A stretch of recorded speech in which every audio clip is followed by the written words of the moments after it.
beautiful sunny afternoon here in Tasmania. It's probably our only sunny day for the last week, and if you believe the Weather Bureau, then it's probably going to be our only sunny day for the next 4 or 5 days.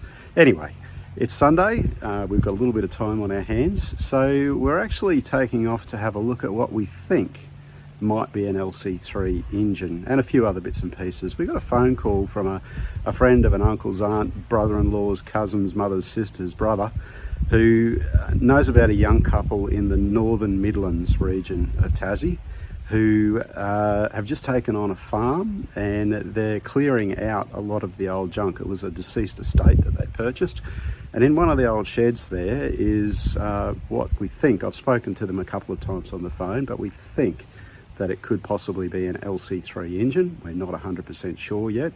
The photo that they did send, it was too dark, and yeah, it was a bit hard to tell. Anyway, there's supposed to be a few other bits and pieces there that could be Morris parts. So we're going to go for a bit of a drive and check it out and see if there's anything there that we might be able to salvage. Who knows, we might end up with a decent engine that we can rebuild. But we won't put the cart before the horse. So we've got the engine crane on this afternoon, we've got the big girl hooked up, and yeah, I think we'll go and hit the road while the sunshine lasts and enjoy the day. Let's go.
Just thinking on the way over, you know, the farmer who owned this particular engine has gone to the trouble of actually putting it in a shed and keeping it undercover for what we can best determine around about 30 years. And that sort of says to me, you know, maybe that engine was possibly running when it went in the shed. You know, most farmers, if it is junk and, you know, the piston's hanging out the side of the block or the engine's completely wrecked, it'll usually go on the scrap pile, or it'll go, yeah, basically in a gully somewhere in a rubbish pit. The fact that he's gone to all the trouble of shedding this motor and covering it up for all these years, yeah, really gives me hope that there might be something there that's salvageable. So I can actually feel my heart beating a little bit faster as we get closer. I always get excited on these archaeological digs, because you just never know what little treasures you're going to unearth. And yeah, fingers crossed, if it's a runner, well, we've certainly got trucks that we could use this motor in, and who knows, get another LC3 on the road. That'd be the ultimate outcome here. Well, we've just rocked up on the property, and by crikeys, it's a warm afternoon. I'm lucky to have the sunshine, I shouldn't complain. But yeah, we've basically found out that there's potentially some parts in an old dairy shed that could or may not be Morris parts. And there's an old machinery shed just over a little bit, which apparently has the engine in it. So we'll go and check it out. Obviously, it's been just a couple of years since this old dairy shed was used. We'll probably knock and see if anyone's home, I guess. I think that's likely. Oh, yep, bingo, look at that. There we go. There's an electric fence here, so we'll work our way around. That looks like guards to me there. Let's try and find a way in here. Oh, getting too old for this. So yeah, that's definitely, that's two LC3 guards if I'm not mistaken.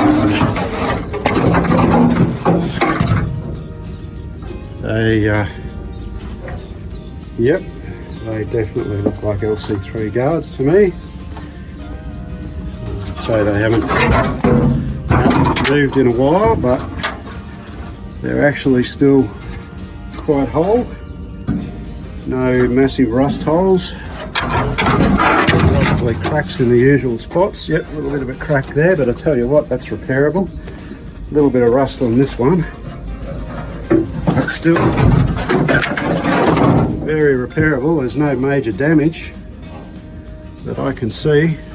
Cracks down here, even an old mudguard on there, but wow, that's a bit of a find.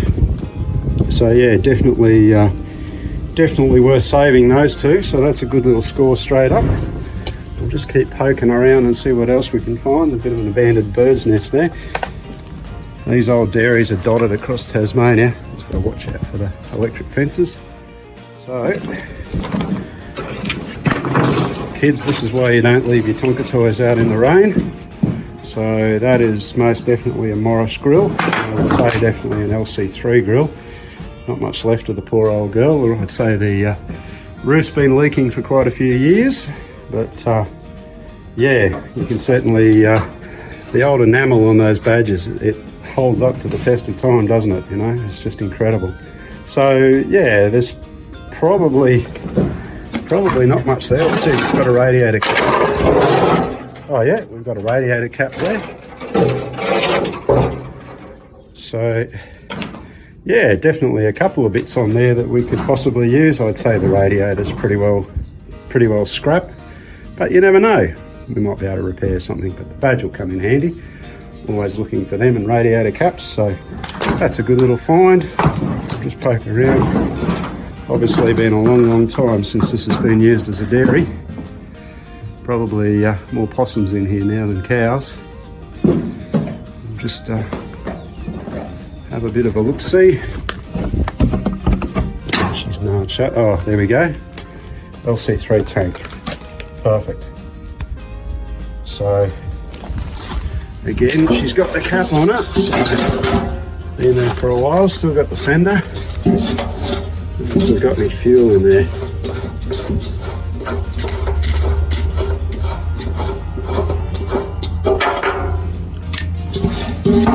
Oh yeah.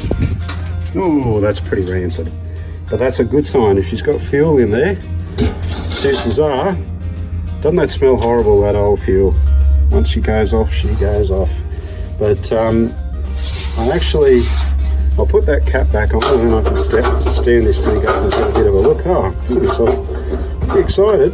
God, that fuel smells awful.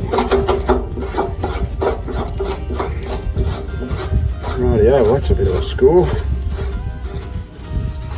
Okay, let's have a look and see where the usual rust holes should be. The fact that it's got fuel still in it possibly means it could be, oh yeah, look, there's a bit of someone soldered that up at some stage, but that's, actually can't see that that's leaking anywhere. Oh, there we go. Someone's actually put a mark on here with a circle around it, so we must have, yeah, we've got a little bit of a fuel leak there. So, but what's amazing is the fact that it's still got fuel in there, which has probably stopped it rusting out. She's got a few little dents on it. They always pull out. But yeah, well, There's a score and a half right there, I reckon. I definitely put that to good use. Alrighty, we'll take a wander over and see if we can find this motor. It's in another shed close by, but yeah, she's been a good old shed in the day. Probably kept a family fed and milked their 20 or 30 cows and made a living out of it back in the day. These days now, these small dairies are really a thing of the past. It's a case of go big or go home. So, all right, we'll go and find this engine. Okay, so we're just walking into the machinery shed now, and our engine is apparently under this tarpaulin. Lead him out.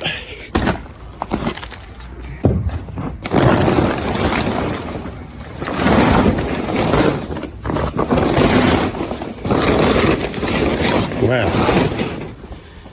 Okie dokie. Well, I can tell you straight up that that is a Morris LC3 engine. Around on this side there'll be a manufacturer's plate or a little plaque on the side of the block. She's been here a while. So without my glasses, we can see the serial number. Looks like 34408 maybe. But she is definitely an LC3 engine, which is great news for me. I wonder if there's any oil in the old girl. Oh, she looks a bit dry there. But there's a bit of oil around the motor there. She's got a tiny little bit on the bottom of the stick, so I'm not going to say that's a bad thing. Looks to me like at some stage she has been moved, and yeah, it would have been moved in its life, and somebody's unfortunately broke the Solex carby off the top, but that's all right, we can replace that. And the other good news is it's still got a cap on the top of the motor. It's looking pretty black and dirty in there, but that's a really good sign. If there's a cap on the motor, that's probably blocked up with wasps' nests, but anyway, obviously a fair bit of rust, but to a large extent she's pretty complete. It'd be too much to ask that it actually changed gears, but yeah. Oh no, there is a little bit of movement there, so who knows, we might be able to breathe some life back into that. If I was a betting man, and that's the other thing too, look, it's even still got all the plugs in there, so this is a really good sign that you know, somebody wanted this motor for something, and they've hung on to it. So, you know, fingers crossed, she might be a runner. We'll give it the acid test and just see if it might actually turn over. Oh no, unfortunately, she is pretty well stuck fast, but that's okay. I mean, you know, chances are, after this length of time, there's probably been moisture, especially with that missing carby and no butterfly over the intake. There's got to be moisture in that motor. No rust on the dipstick, so that's a good sign. Usually if there's sort of water in the motor, they'll sort of rust up on the dipstick if the dipstick's there. But yeah, wow, I'm impressed. So we worked out this motor has sat for 27 years. It has been moved a couple of times, and it was moved here about 4 years ago. So this old shed is about to be demolished, and hence being able to get hold of this motor, and very, very grateful for the opportunity to be able to do that. I certainly appreciate it, and crossing fingers and toes and everything else, who knows, it might be a runner or can be made into a runner. So it'd be an interesting project for the channel to get this old girl running again. So, all right, well, the next issue is how the hell do we get it out of here? So I'm thinking I've got the engine crane there. I'm thinking what I might do is pick it up, just put it on a tyre maybe. I always carry a couple of tyres with me, and if I can sit it on that tyre, chances are I can maybe drag it out to a point where I can get the engine crane in there, lift it up, and then put it straight on the back of the trailer. So Doesn't always go to plan. I think I've got my work cut out for me this afternoon because I'm by myself. I haven't got my usual band of helpers with me. That missing Solex carby, that's a non-issue because I've got plenty of those. So I can easily rebuild one of those to go back on there. But it's just great to see that the engine is pretty much complete. We're missing a distributor cap, but that's nothing. I've got those as well, courtesy of Brad Dunn Vintage Truck Spares. So that's an easy one. Even got a starter motor and a generator on there, so you've got to be happy with that. So worst case scenario that, you know, something major has gone wrong with the engine, then I've still got a lot of parts on this engine that would be salvageable and that I could use on other engines. So I think this is going to be a fantastic result. All right, next stage, let's get it loaded up.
Well, that didn't quite go to plan.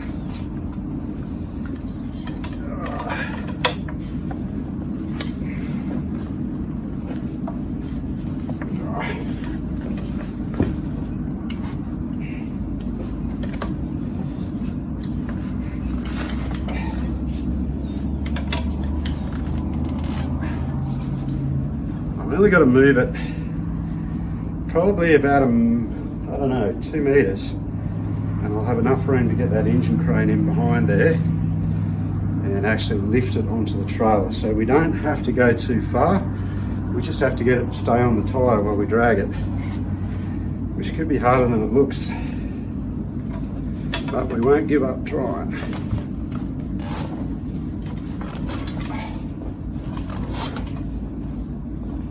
We won't give up trying.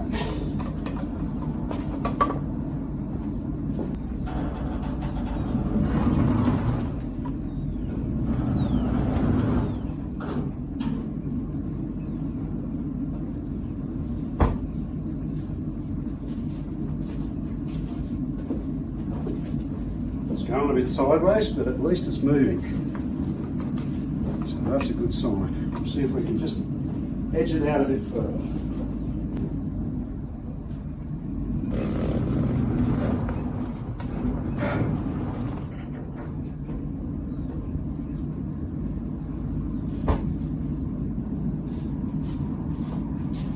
Always that little bit more difficult when you're working by yourself. You kind of get used to relying on your helpers. And believe me, my wife was a big help. But you find a way. You always find a way.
Well, that was a bit of a workout for an old fella, but I think I've pretty much given away my secrets there. So if there's no tractor around, and I mean that makes life a heck of a lot easier if you can borrow a tractor to lift these sort of things on, but I usually take the engine crane with me. She's a good old thing, and yeah, if you just think your way through it, yeah, you'll usually find a way of lifting these heavier parts on your trailer, or yeah, whatever it is you're picking it up with on the back of the ute. Obviously be a little bit careful with them, you can overload them, so follow the manufacturer's instructions, and yeah, you'll be able to do it safely. I'll leave that chain on that motor because I've got to unload it at the other end, but fortunately at the other end I've got a tractor, so makes life a lot easier. Anyway, we'll crack on, we'll get this engine crane on, tie the motor down, and go and pick up these other parts. But yeah, sun's just starting to go down, so yeah, I'm nearly about to call it time. Been a good afternoon.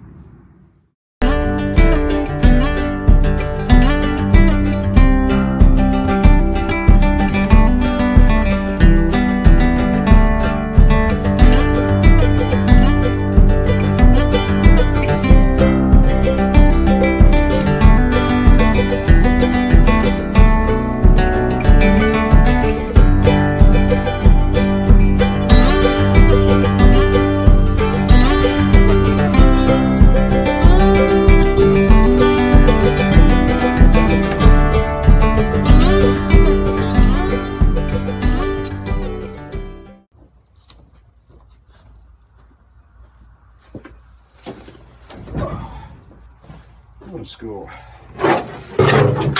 What a score.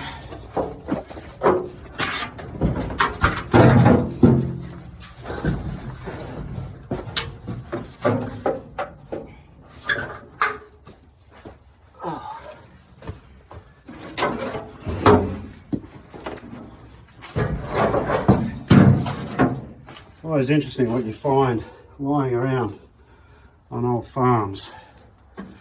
There's an old braced drill bit.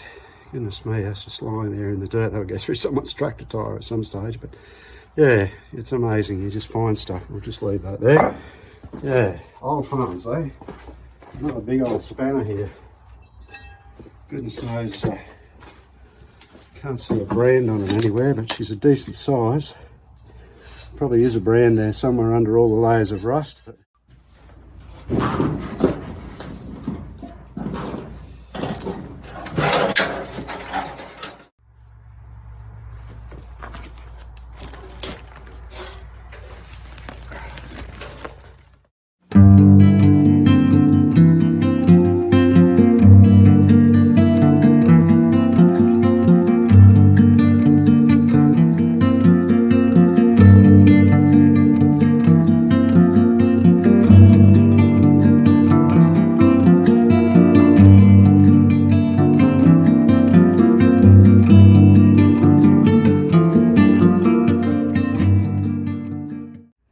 and that pretty much wraps us up for today.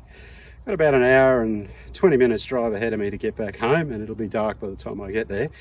But how's about we put this motor in the shed and we'll give it a look over. We'll see if maybe we can get this motor to fire off. I dare say it needs a little bit of work, but it'll be really interesting to see if she will come to life. So that'll be for another episode, but thank you very much for joining us again. And yeah, I hope you enjoyed this. Please remember to like and to comment and to share the videos as well. And by all means, if you want to subscribe, that would certainly help the channel. All right, until next time, guys and girls, I will catch you later. Cheers. There's only one other thing we need to do to this motor to make sure it's going to run well, and that's do this. Brad Dunn Vintage Truck Supplies. Now she'll run right.